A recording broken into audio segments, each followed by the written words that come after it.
Halo, perkenalkan, nama saya Niputu Ayu Natasha, NPM 237550509 dari kelas 5B Akuntansi Perpajakan. Nah, di sini saya akan membuat video tentang jurnal belanja, beban, dan persediaan dengan berbagai metode pembayaran. Nah, untuk konsep dasarnya, itu yang pertama ada jurnal pembelian atau belanja. Jurnal pencatatan transaksi pada saat perusahaan membeli barang dagang atau bahan baku. Nah, untuk sistem perpetualnya itu, pembelian dicatat langsung ke akun persediaan atau inventory, sedangkan untuk sistem periodiknya, pembelian dicatat ke akun pembelian atau purchase. Nah, yang kedua itu jurnal beban.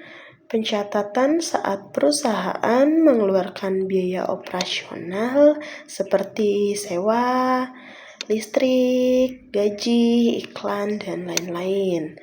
Nah, jurnal beban itu dicatat saat terjadi akrual basis, bukan hanya saat kas keluarnya aja. Yang ketiga itu ada jurnal persediaan. Nah, untuk persediaan dicatat sesuai dengan metodenya ya. Yang pertama itu untuk metode perpetualnya itu setiap pembelian menambah persediaan. Penjualan itu mengurangi persediaan dan mencatat HPP-nya. Nah, untuk sistem periodiknya, persediaan di akhirnya itu dihitung di akhir periode gitu. Nah, untuk metode pembayaran dan pencatatannya itu yang jurnalnya ya, yaitu ada metode pembayaran secara tunai. Di debitnya itu ada pembelian atau persediaan pada kas. Nah, untuk keterangannya itu pembelian langsung dibayar tunai. Nah, untuk metode pembayaran secara kredit itu di debitnya pembelian atau persediaan pada hutang usaha. Nah, dari yang kredit ini keterangannya itu adalah pembelian yang belum dibayar. Untuk metode pembayaran cek, itu di debit ada pembelian atau persediaan pada kas atau bank. Nah, itu dengan keterangan pembayaran dengan cek. Kalau untuk transfer bank, itu di debit, itu ada pembelian ataupun persediaan pada bank. Dengan keterangan pembayaran via transfer. Nah, untuk wesel atau janji bayar, itu pada debitnya, yaitu pembelian atau persediaan, di kreditnya itu ada wesel bayar. Nah, untuk keterangannya itu janji bayar yang akan dibayarkan di masa depan atau ya di masa yang akan datang gitu.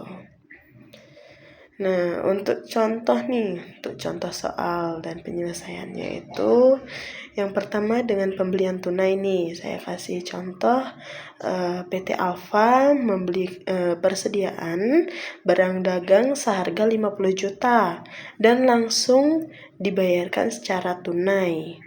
Nah, untuk di perpetualnya itu jurnalnya ada persediaan senilai 50 juta pada kas senilai 50 juta.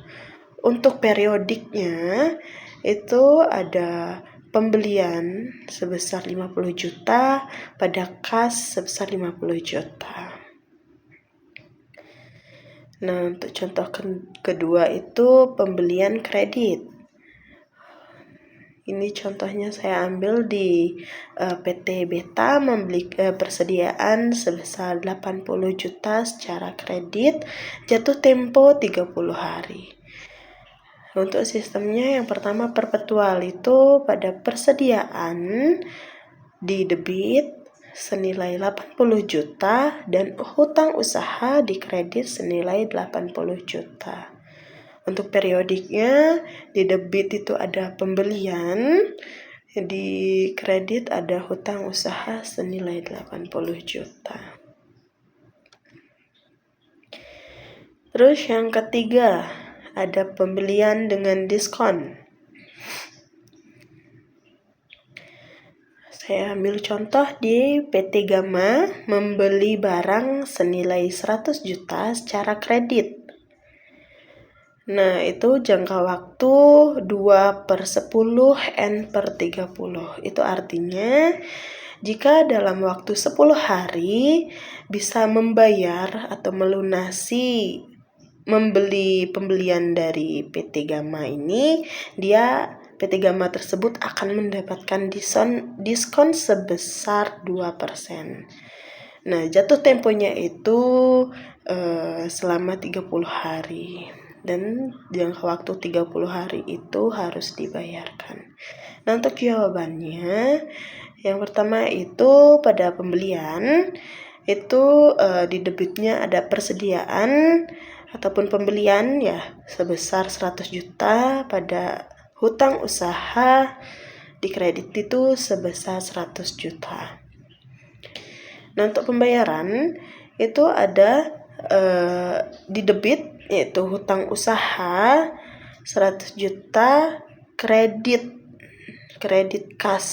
Di kredit itu kas ya, berarti jurnalnya itu sebesar 98 juta jika PT Gama bisa membayar sebelum 10 hari gitu. Sebelum 10 hari dia mendapatkan diskon sebesar 2%. Nah, itu 2% jadi 98 juta. Kredit diskonnya pembelian itu sebesar 2 juta. Nah, untuk contoh 4 yaitu retur pembelian. Di sini saya mengambil contoh di PT Delta membeli 60 juta secara kredit, retur 5 juta karena barangnya rusak.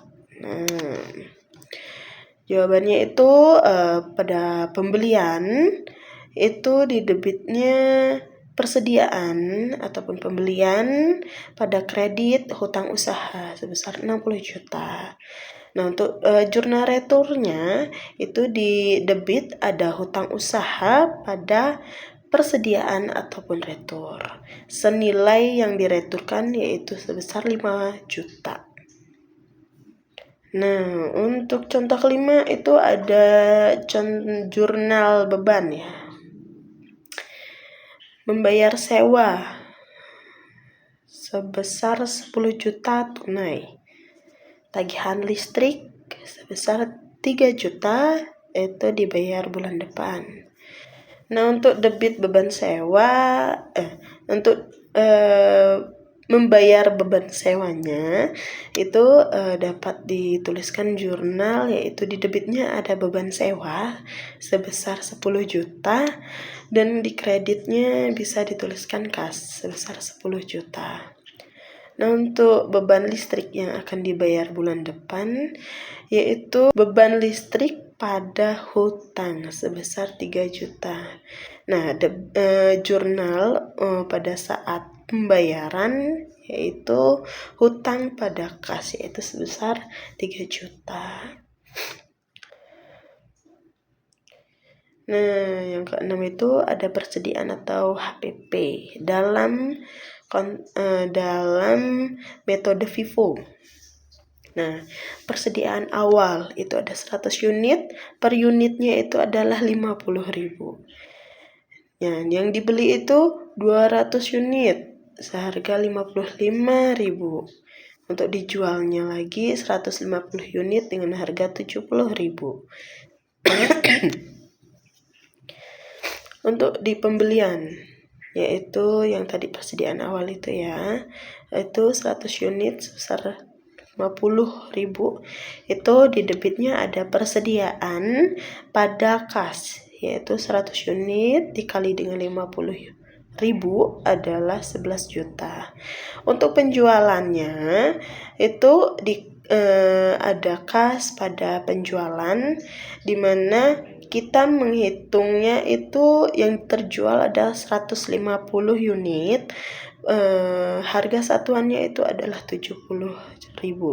Jadi 150 dikali dengan 70.000 adalah 10.500.000. Nah, untuk HPP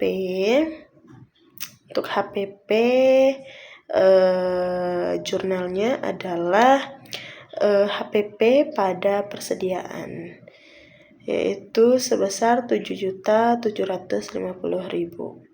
Dari semua itu sisa persediaan yaitu ada 150 unit dengan harga 55.000. Jadi itu jadi berjumlah ada 8.250.000. Nah, itu tadi adalah sedikit rincian materi yang ditugaskan oleh dosen pengampu mata kuliah akuntansi sektor publik yang mengharuskan kita untuk membuat video dan memperlihatkan melihatkan wajah untuk memenuhi tugas. Nah, itu saja yang bisa saya paparkan di video ini. Semoga bermanfaat. Ya, saya akhiri.